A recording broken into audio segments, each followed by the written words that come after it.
transitions coach.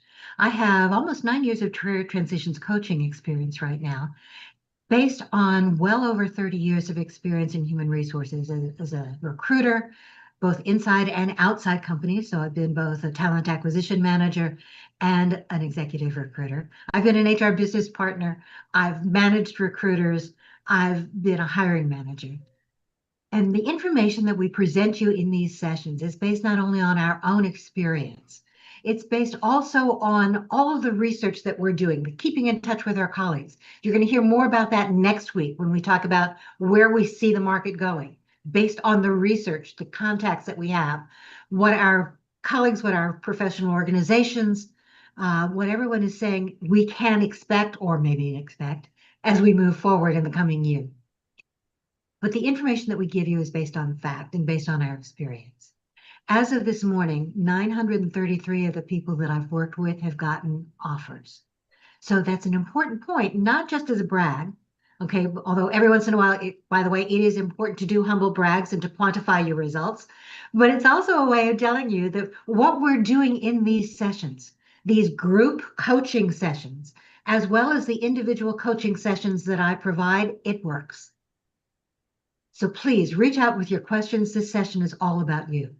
I'm excited today that we have both Ken Lang and Sue Griffey here to support us, and I'm going to let them introduce themselves as well while I go send the link to somebody else who wants to get in. Hey, everybody. I'm Sue Griffey. I'm known as Sue Mentors and run a global mentoring consultancy around the world, helping people just like you in transition.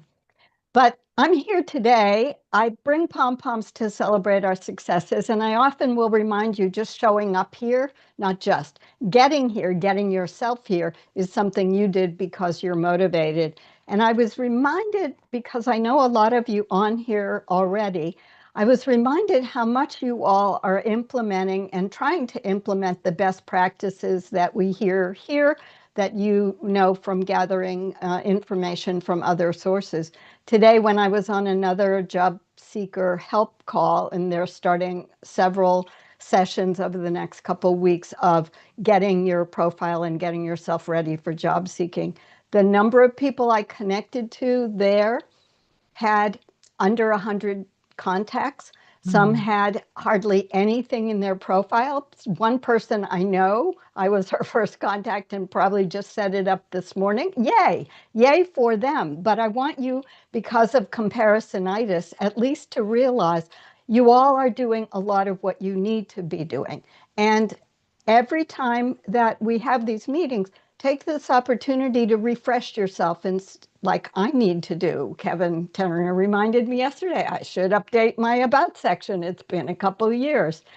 I'm telling you to do it, but I didn't do it myself. So I admit I don't catch up on everything, but if you can take one action away from these meetings, this one and any others that you go to, and do it, it will help you make that habit of ongoing professional development and what I call always be looking or always be ready, because you're not 3 or 4 years behind in not having a LinkedIn headline that tells anything about yourself.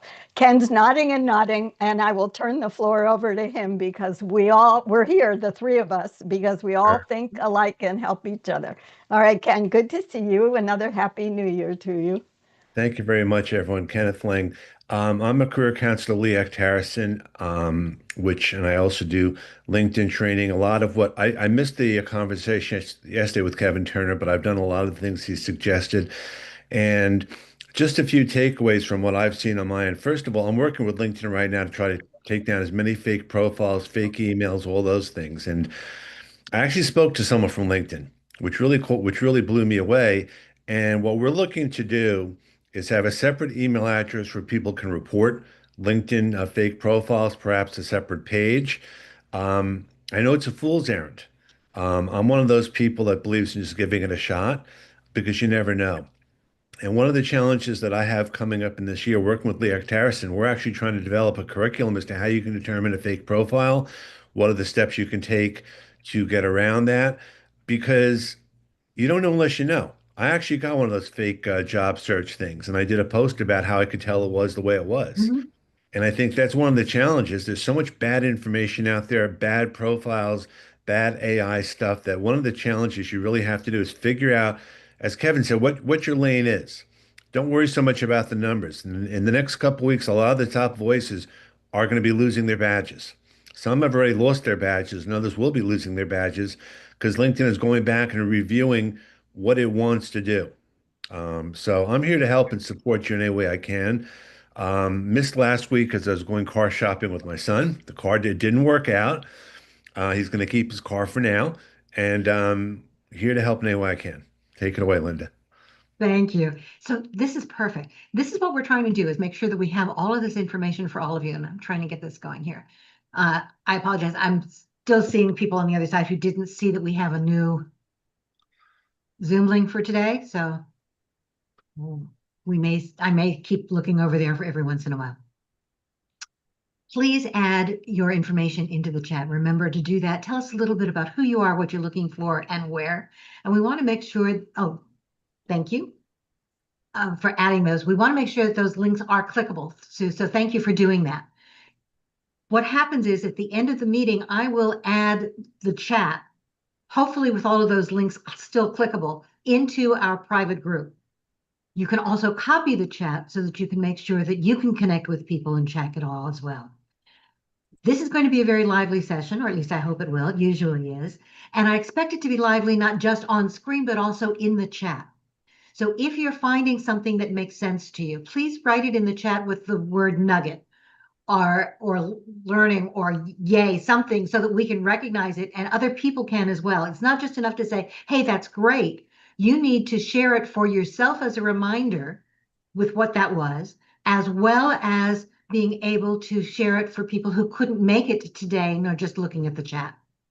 If you want to add some of those into a comment or a post, we encourage you to do that.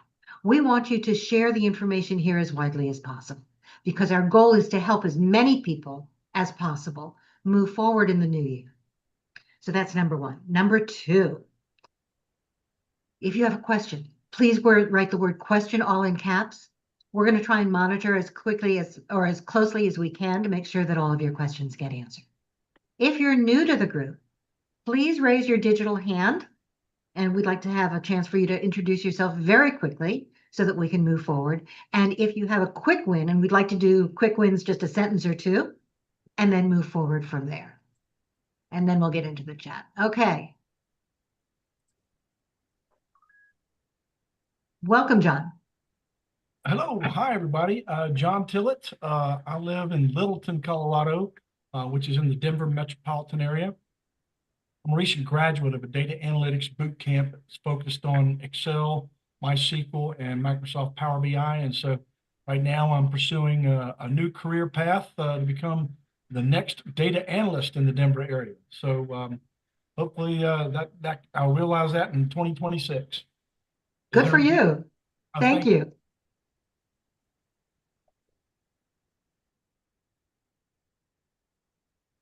Hi, Kimberly. Is it Kim or Kimberly? Kim, you have to unmute. There you Yes, go. Kim will be fine. Introduce yourself very quickly. Yeah. Hi, Kim Lavery. I'm from Long Island, New York. My background is resource management and operations with, I've worked for companies, consulting IT companies, as well as a nonprofit in my background. So I've got 10, 11 years in that. And so that's what I'm looking for in my job search. Wonderful. Thank you. Stacy. Hi. I mentioned this last week, but I know not everybody was here. So I just wanted to say that I've been interviewing with a really small company, and I got an offer letter a couple weeks ago, but it was weak, I'll just say that, and with not enough information. So I pushed back to get more information and details, and I finally got them. I signed the offer letter yesterday, and I will be starting January 20th. Congratulations, that's fantastic. So Thank tell you. us, how did you find that opportunity, Stacy? I believe I found it on LinkedIn. Yeah.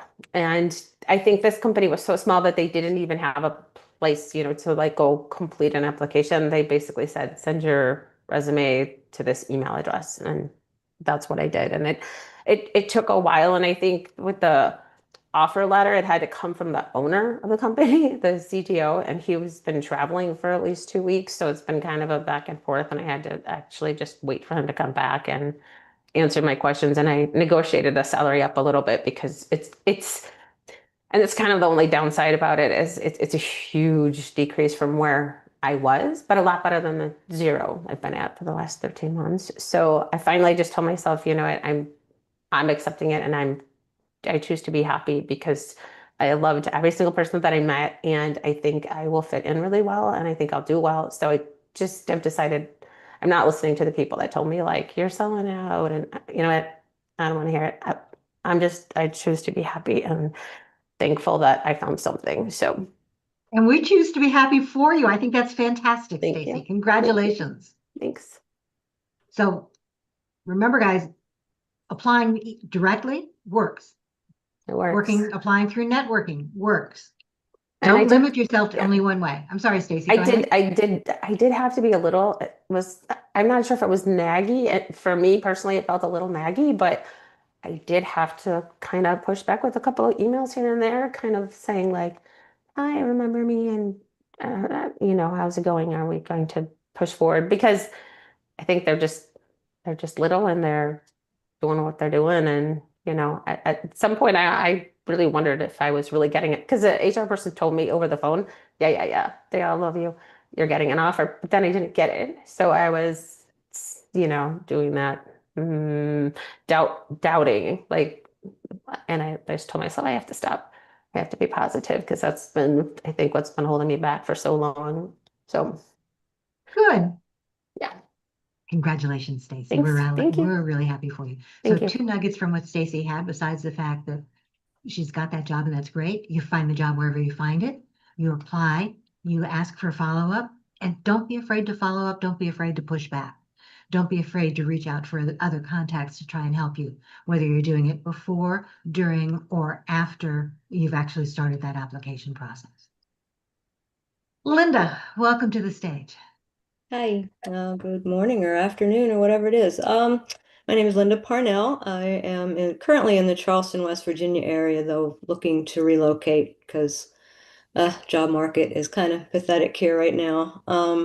I'm a software developer and a former RN. I have worked primarily in the health tech realm, but my skills are a little oddball, so I've been finding it kind of hard to find something that's right I can fit into. So that's where I am right now. So what kinds of things are you looking for? I software developer, preferably front end, QA I could do as well. Like even, customer support of some type of health tech Very system. good. Oh. All right, thank you. Anybody else have new or a quick win?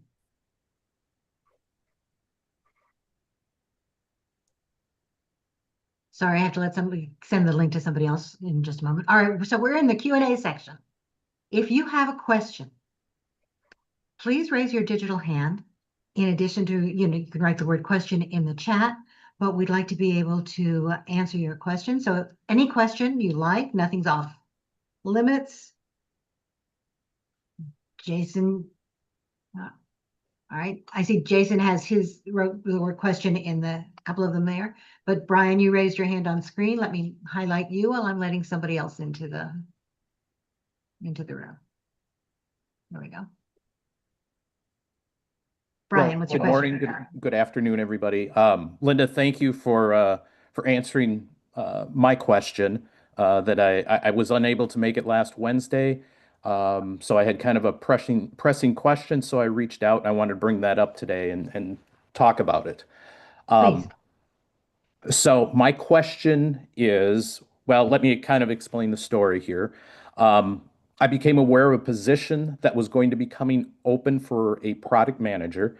I have had experience over the last, I would say overall, about 5 years of experience as a product owner. Did have kind of the title of product manager for a while, but really was more of a product owner role, and I've typically reported to a product manager. The role I applied to was for a product manager. I did look at the job description. There were some things that my experience in that on what they were asking for was a little bit light. And this was kind of a unique situation in terms of the company. They're in environmental remediation and have a software product. My experience is I have a former career as an environmental engineer, so very familiar with what they do. And then having worked in the last decade in software and IT, kind of have a combination of both. And so anyway, the job itself has a lot of interest to me. So I had heard about this role because in a networking event a couple months ago, I had met the product manager who was in the role and was planning on leaving at the end of the year. So last week, I had the opportunity to with him to find out more about the role, what he did, where it's going. And after that conversation, I was kind of thinking I'm a little bit underqualified for the role in terms of where they want to go with that. And so I had reached out to Linda, and I would have done it in this forum last week had I been able to attend. When you find out more information about the role, should you take the interview anyway, or should you, politely decline and not go through the experience?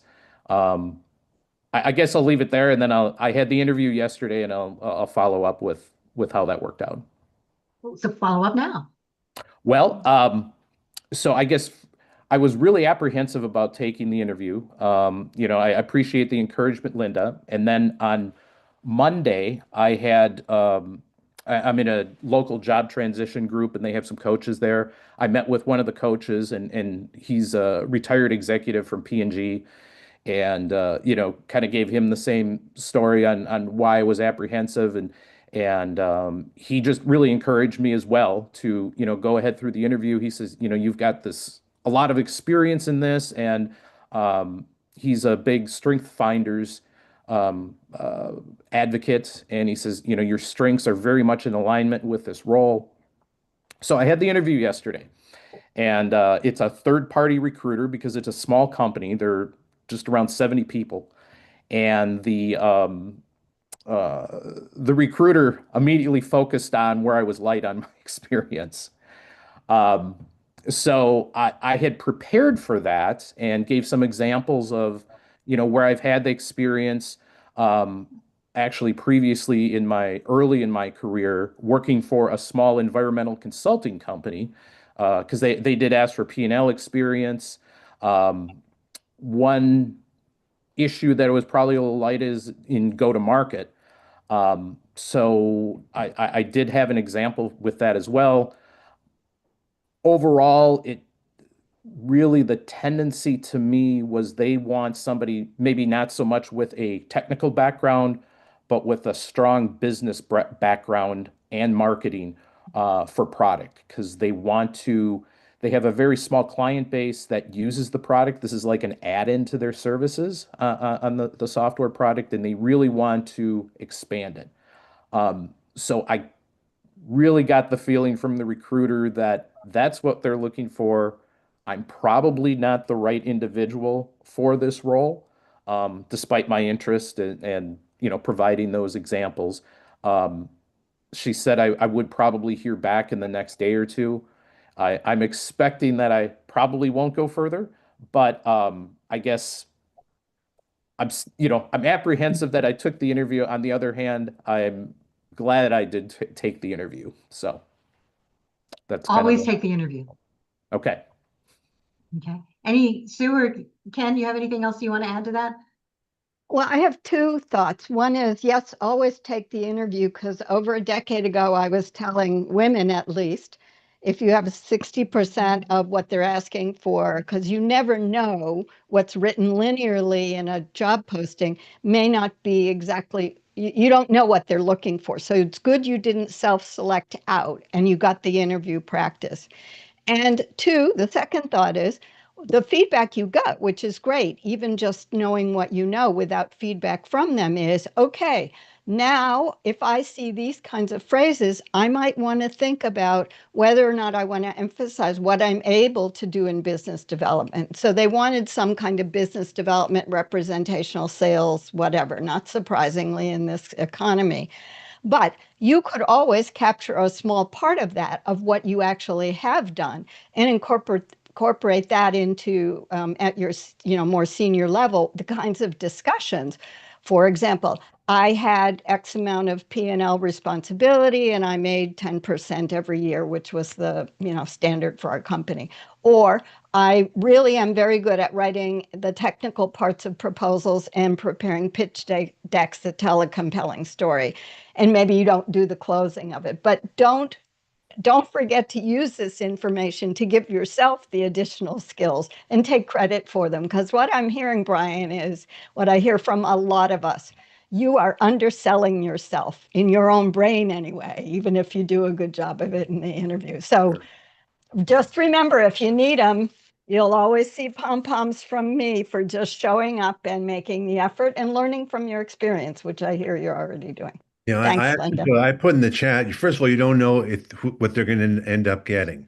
They may end up changing the role around based on what other people are saying, and then hypothetically, based on your background, they may create a new position for you. You just don't know, because a lot of companies don't know what they want until they speak to other people. Mhm.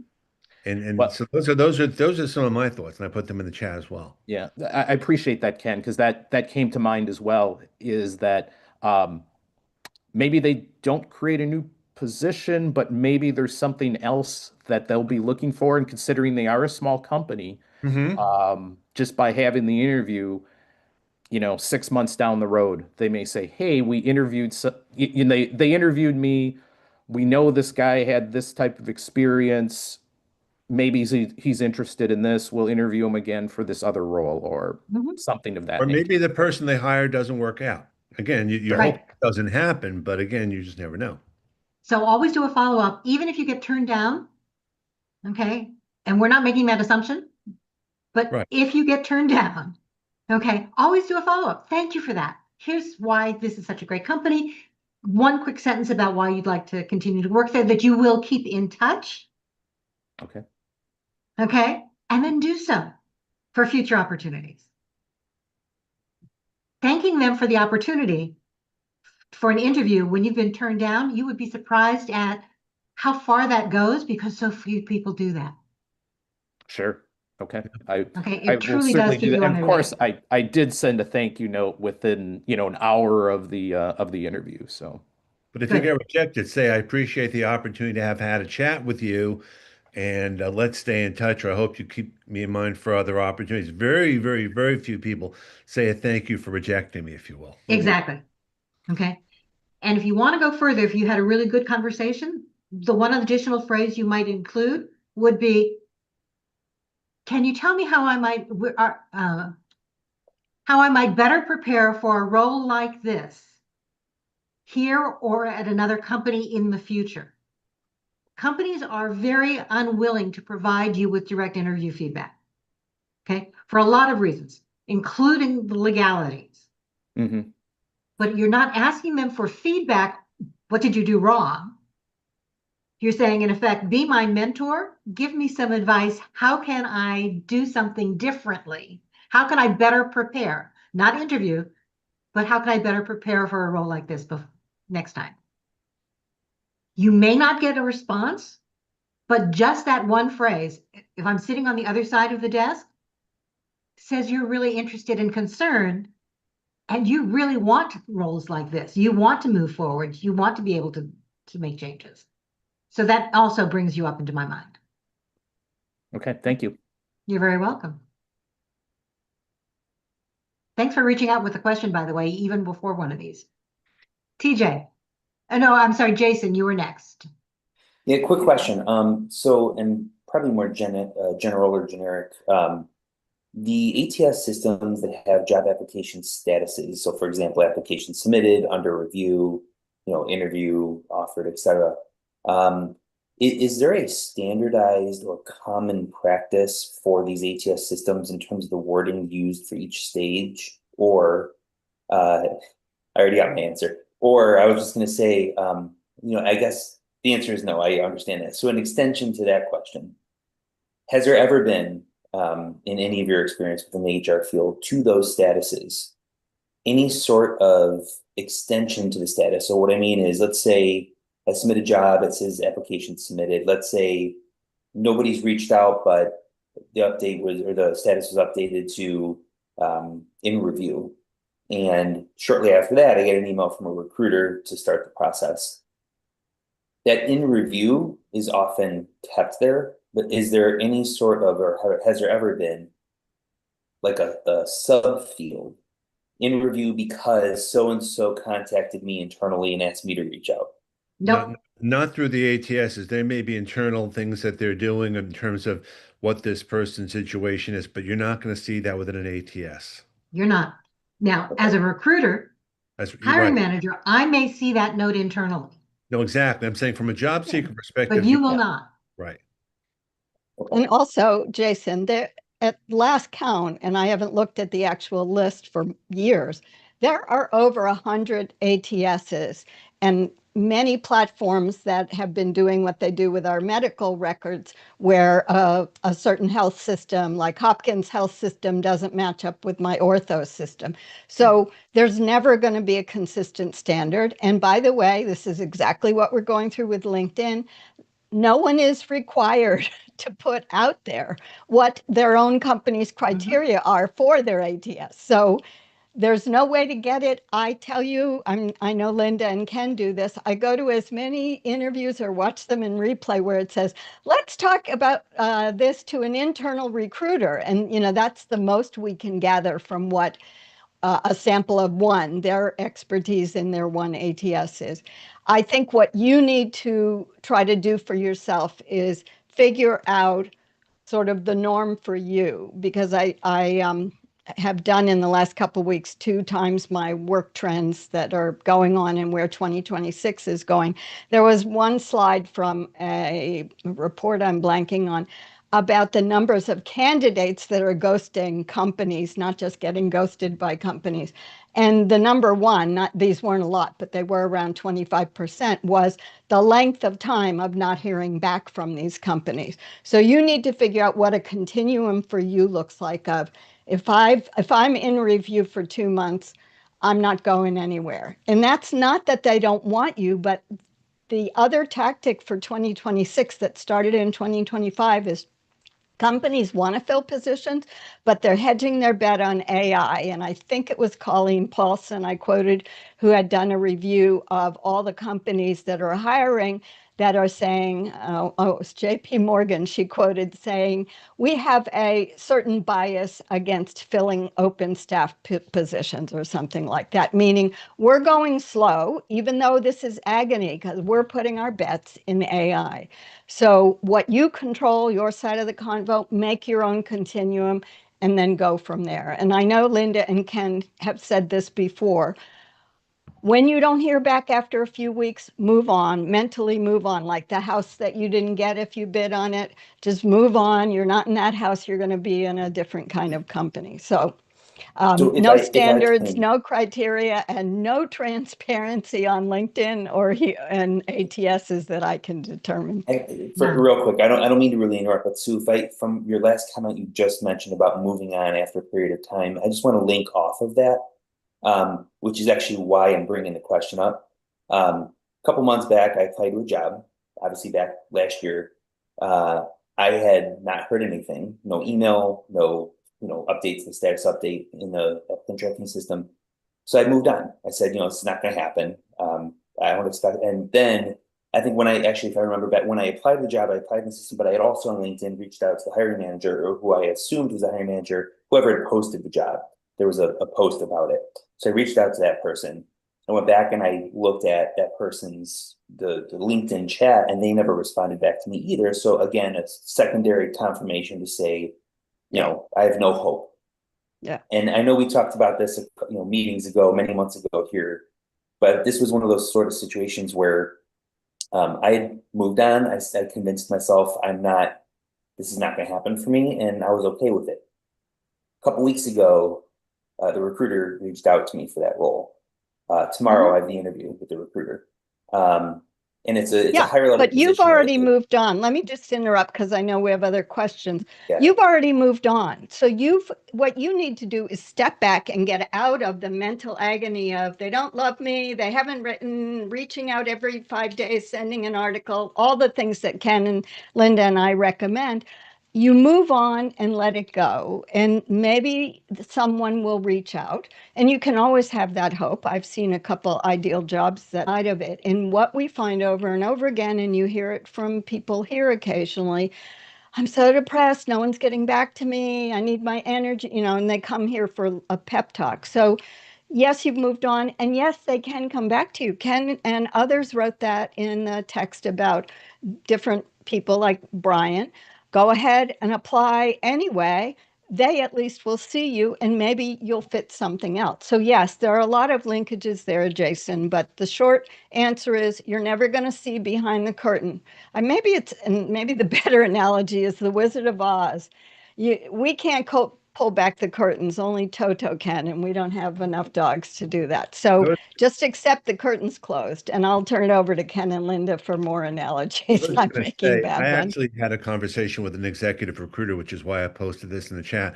She is beside herself trying to get people in there, and the companies are doing AI to fine-tune things to the point that it is driving her crazy because she knows what the company wants from having built the relationship. Right. She has people, but now she's got two bosses. The hiring manager is an AI. So again, some recruiters are really great that way, and some will never tell that to you, but that's just another fact of life. It is, unfortunately. So I think Sue was right on, Jason. I know we all agonize. Gee, I really want this job. It's been a while. What's going on? I haven't heard. Do your follow-up, continue to present yourself professionally, both to them as well as on LinkedIn. Share that expertise, continue to do your networking, but it's not something you can control. If they reach out, that's fantastic. Yay. Okay. And I had somebody who got reached out to 8 months after an initial application. So you don't know, but you can't keep thinking about it, worrying about it. If you keep responding over the period of time, I'm still in review, now what? They're not going to they don't know. They won't get back to you. I wouldn't worry about it. Sorry. And by the way, I wanted to update one thing Sue said. So Sue said, and this was back to Brian, the idea of, if you have 60% of what you're looking for, then you should apply. I'm changing that now just because of the number of people who are looking. So I'm doing the 70 to 80%. Okay. I'm still comfortable with 70, but I'm hearing some people say 80. TJ. Hello. Hi. Okay, there we go. So I applied for a position the position locally on the 9th of last month. I've still not heard anything back. And I did send a message on 12/17.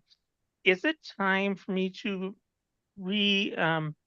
re-message them again? They have not said any either way, but I also noticed they took the job down. You have nothing to lose at this point, and you've got an easy message. Happy New Year. Hope things are going well for you. I'm looking forward to having a conversation this year about such and such a position. Okay, that's all. And I did notice it had been posted for 2 months. So maybe they gave up. May have given up, but depending upon where they post it and if they're paying to post it. Okay. When they pay, it has a set time limit. And then they have to repay to repost. Okay. So. There was my question. All right.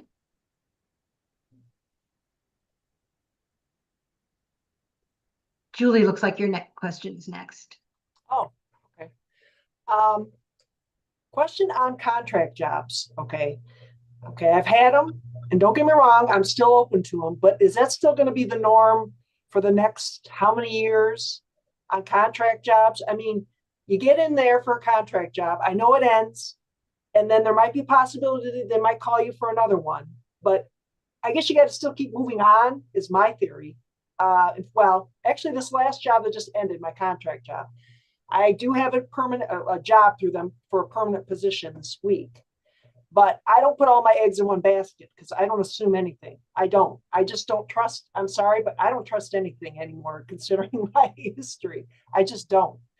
And so I guess my question is, keep doing what I'm doing with the contracts. If it's a permanent, great. But if it's a contract that could lead to something else, possibly, still do that. Yeah, I'm still seeing contract jobs out there.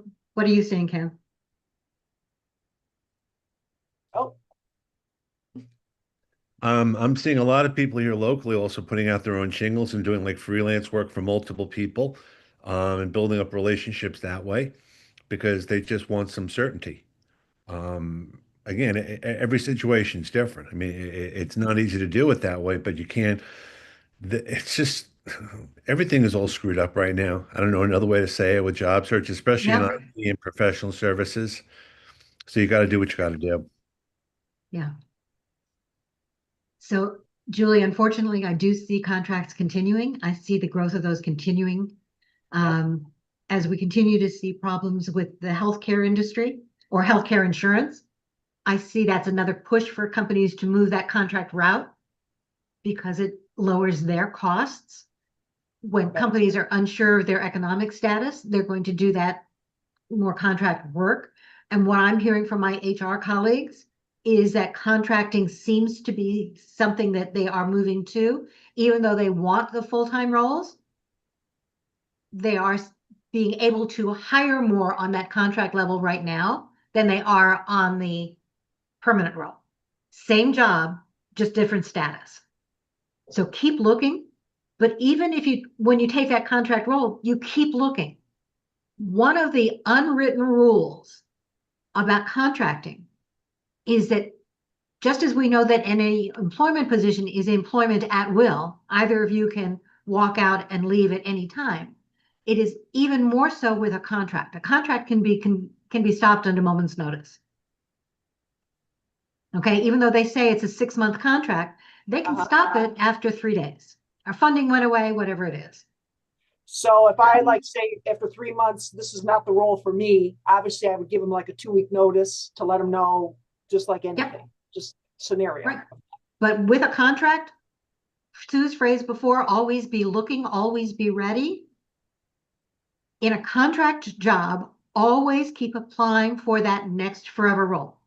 Oh yeah, I was. Don't, when I got notification, I got this notification about this last job I did.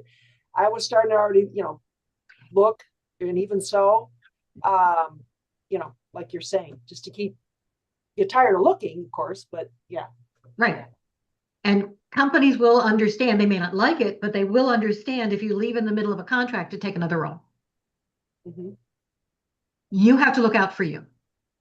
Right. And I don't know, real quickly on this, does anyone, like friends or certain friends or family, say, well, I thought you'd have a job by now, when you tell them about your history?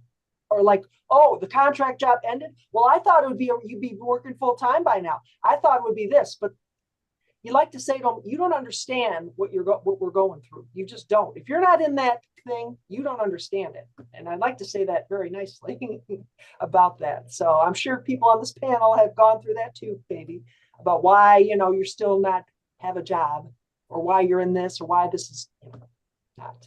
So yeah, it's tough. Yeah. Thanks, Julie. Thanks. Well, Linda, my cheeky mind when Julie was talking is to say, turn it back on them and say, can you give me statistics on what's happened with the unemployment rate and the number of people unemployed since January or even a year ago? But again, I think it was Colleen Paulson had some of the numbers on it. I also used Jessica Hernandez, who did a post on Google applying on LinkedIn versus applying on Google. But the point of the fact of the matter is if it makes you feel better, at least have a story around, I'm actually in the norm where I'm in a hiring timing where it's taking an average. This is an average of a year or more, an average now. It moved from 6 months to 11 months, and I'm just projecting it moved over 12 in the last 2 months because the economy is worsening. And when you all talk about contracts, Ken didn't say this, and there's variations of how this is coming across, but you're basically building a portfolio career, but you're having to do it all at once. You're having to piece together these contracts, freelancing, fractional, entrepreneurship, solopreneurship. I often tell people when you're job searching, you're unexpectedly self-employed because you're having to pay your own bills and scramble for different things. So remember to give yourself credit. Ken, I haven't been able to find the source, but one of the things that I quoted yesterday in Work Trends was someone who talked about not only our portfolio jobs increasing in terms of what people are saying that they do, but now there's something called portfolio job search, and I couldn't get a quick definition of it. I assume what it means is the same person is searching for one kind of role here and another kind of role there to piece together 2 contracts. So just be aware of that, and Ken and I both know, Linda's in that group too, we all keep up on what that's doing for you all. But my basic message is no matter what you dress it up as, you're looking for some kind of part-time roles, plural, to make your life able to go forward so that you can have the environment for producing your best work. I agree. And one of the things too is that I wouldn't necessarily tell them that it's a contract job. Okay, you don't have to. That's right. Yeah. Okay, you're working. You have a role right now. Nobody knows how long any job is going to last.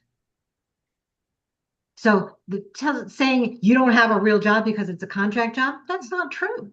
You have a job. Here's what you're working on, and then my gut tells me, having been involved in a number of those conversations or working with people who have, the less you say, the better.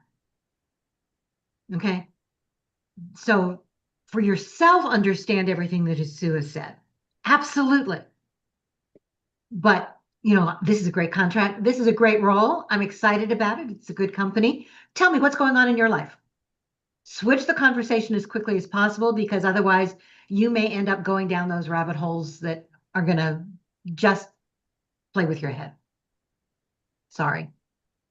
No, I appreciate it. I mean, because like what you're saying about that, I mean, yeah.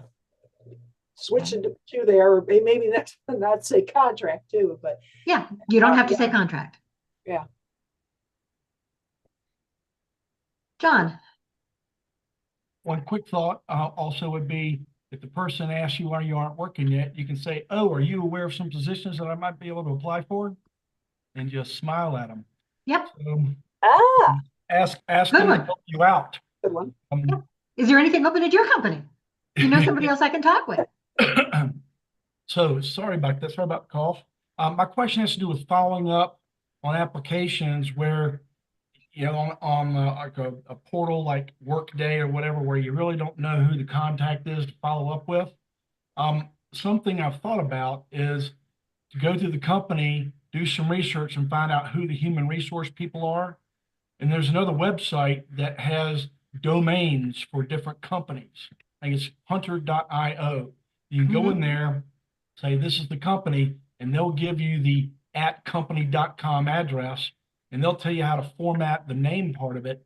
And so I'm wondering, is that like overly creepy to kind of stalk somebody like that and send them an email and go, "Hey, I applied for this job 2 weeks ago. I'm still interested in it. Just want to let you know, here's my information. Please contact me for an interview if you're so desired." Does that sound too much, or? Sue, Ken, before I jump in? Go for it. I would say go for it too. Okay. The phrase that I would use, if you can find the right person in the right department, that's great. You may not be able to. I would try finding them on LinkedIn as well. Check to see whether or not that person happens to be active. And it doesn't necessarily, we're not necessarily going to be able to find the person in the right department. Find that hiring HR person. Okay. But rather than, saying, please contact me for an interview if you're so interested, if you're ever interested, I'd like to do that. I am looking forward to a conversation. Please, I've applied. Please take a look at my information.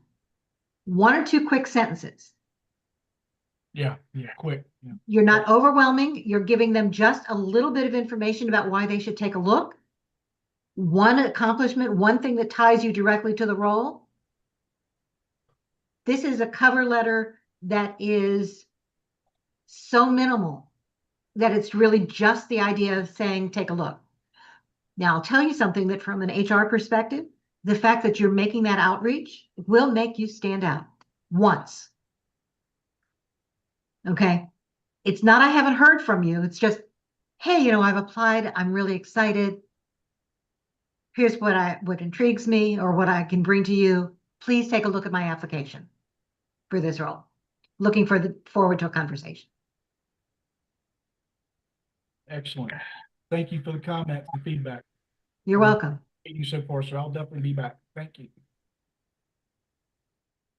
Sue, I'm not monitoring the chat at the moment. I apologize. Is there anybody else that has not raised a digital hand that wants to join us? No, just Stephen Goutte, Okay. Goutte, who did have his hand raised. Yeah. Perfect. Hi, Stephen. Unmute. There we There go. you go. Now can you hear me? Okay, cool. Darn mute. Anyway, been a while. I did have an amazing job from January to December last year. So I've been out looking for 4 weeks. Good. They laid me off because of the federal budget, and the shutdown really affected. I was working at Lawrence Livermore. Oh, Beautiful yeah. job, amazing job. And Yeah, and I looking bet it back was. there again. Yeah. But I'm also throwing my hat into all the rings wherever I can find them. One question I did have, I know the usual advice, and I do agree with taking any interview you get because I like the experience, I like the practice. What about virtual? Because right now the first thing I have gotten a response from is through a firm or a site called JobBot, and they have a virtual interview as the first line of interviewing. Should I go ahead and start with that and see where it leads, or just go with the experience? I haven't done very many virtual. I've done some of the self interviews where you basically videotape yourself. But what's the thought on working with a virtual interviewer as a first line of trying to see whether they want to go forward with your application or not? Can I see you shaking your head? I don't know. I just don't like the idea of it, honestly. I understand why companies do it rationally, but I think it makes no sense at all. I wouldn't, if I were looking for a job, I would not do it. Okay. I would not do it at all because what's the benefit? There is no benefit. That's kind of the way I felt with the self interviews. That kind of felt kind of hokey, kind of silly. They can't even bother to get you in front of somebody, or they're trying to parse through people. It's like another level of trying to separate the wheat from the chaff. All right, no, that's fair enough. Yeah, I've gotten at least some interest so far. Nothing verbal yet from PG&E, from the lab. I've got some interest from Kaiser, but still no outreach yet. So I'm looking forward for some here back. I'd love to go back to the lab because it had great benefits. Sure. But we'll see. Yeah. I'm not giving up. I woke up this morning. I'm good enough. You absolutely are. Yeah. Okay. There's a lot of stuff out there. So I have a question for you. When you say a virtual interview, I'm sorry, Sue, go ahead. No, you go and clarify that because I have a devil's advocate point of view to Good, because put I'm out going to use there. it. Go ahead. So Stephen, when you say a virtual interview, what do you mean? Literally, they've got apparently like an AI chatbot that does their first interviews. And I actually got an outreach. I applied yesterday and almost immediately got a post, both a text and an email. Hey, this is the virtual assistant from JobBot. Her name is Jenny. They have a lovely little name for her. And that's their first interviews. They have this virtual interview process. Not real keen on it. The thing is, though, I also haven't had an interview yet from the other 4 weeks. It took me about a week to get back in the saddle, get my feet back underneath me because it'd been a while. And also the early hits because the algorithms all had to relearn my search preferences. Mhm. were kind of thin. So once the first week or so of actually looking, the algorithm started catching up to me, and I saw better hits as far as better alignment between the positions I was seeing and my abilities. So took a little slow start, but it's getting there. So is JobBot, did you apply for the job? I'm a little confused and I apologize. I'm a little slow this morning. JobBot is the site you applied to. It's not the company. I know it's an aggregator. JobBot, I believe, is like a third party. They're representing a company. So you Actually, applied for the job. the link to JobBot actually came up. I forget if it was through Zip or through Indeed, but it went straight to JobBot. You put the application in there, and they're the ones that are basically, it's not a contract position, but they're acting as a hiring go-between, a hiring manager for a company. Okay. So number one, be careful with some of those, because what they're really doing is they're taking your information to use for a variety of other reasons. Yeah. Okay. I know Zip is trying to change their image. They're working really hard at it. Yeah. But Zip is my least favorite job board. Mm-hmm. Zip has very strong cookies. Zip has a tendency to post jobs that have already been filled. Yeah, that I've Okay. noticed. Go directly, your main sites would be Indeed, Google Jobs, LinkedIn. Google Jobs is again an aggregator. It's going to pull from a variety of different resources. If you have companies you're targeting, go directly to their company site. I do that too.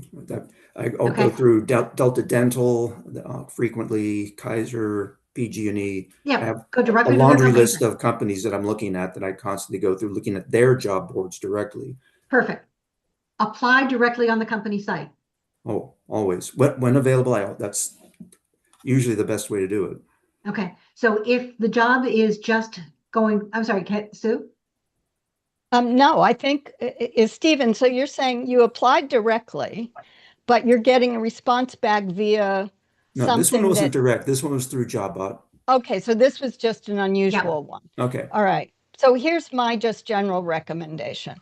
If it's a job you really want, Mm-hmm. at least try it out and see, because we've had people on here and I've seen lots of comments and other talent acquisition folks who are saying that people start a certain way down and either they're timed and they're too fast or whatever, and candidates will ditch them. So they're aware that this is happening. Why that one is screening that way, at least if you get on, you're going to figure out if it's just screening questions, like the knockout questions that they didn't put in. Did you graduate from this or did you have that? Tell us about a time, whatever they're asking. Knowing you can ditch any time. If it's a job you really want, you need to figure out if you're going to basically play their game. You know, that's what you have to do. But right now, I wouldn't say yes or no. I think it depends on how badly is it a position, rather than thinking, oh, I mean, please forgive me the way this is going to come across, but 3 weeks with 1 week of downtime, that's just getting started, Stephen. Yeah. So the fact that you're that functional I'm being realistic. again. Yeah, no, and that's what I said. Be realistic. Don't put the pressure on yourself, because we've already talked about how slow hiring is going to be. So just a consideration. It's not an all or nothing, but figure out where it's going to fit in. There's a certain amount of it. There's always going to be someone wanting all your data. You just have to control which ones you decide to give it to, and that has to have enough return for you potentially to get an interview at that job. Yeah. I do need to run. I do need to run. Okay. I hate to drop early, but my daughter needs to come use the office for a call she's got to take next. So we understand how that works. Good to see everybody again. Not the Nice to see you. circumstances, but it's good to see everyone again, and good luck to everyone. Thank you. Yeah. Other questions? Really good questions, Linda. really I do are. have to drop too, but I mean, these are Yep. really good questions to start the new year. But also, I just have heard of some successes of people that were applying in November, December that are beginning to hear back, and some of what you all shared today. So thank you all. Great to see you, and I'll see you next week. I hope I don't see you next week, but Really. you know we'll be here for that. Absolutely. Okay. All right. Take So care. as people are starting to drop off, let me remind you, excuse me, to copy the chat. Okay, there are two ways to do it. One of which is to go up to the top of the chat box where it says there's 3 dots next to Career Search Lunch and Learn. Click on those and it will say Save Chat. Then after the call, you can decide where you want to save it. The other way is to do it the old-fashioned way, is to click anywhere into the chat, click Select All, click Save, and then copy it into your document yourself. I will add the chat to our private group later this afternoon. So please make sure that you have joined that private group. Okay,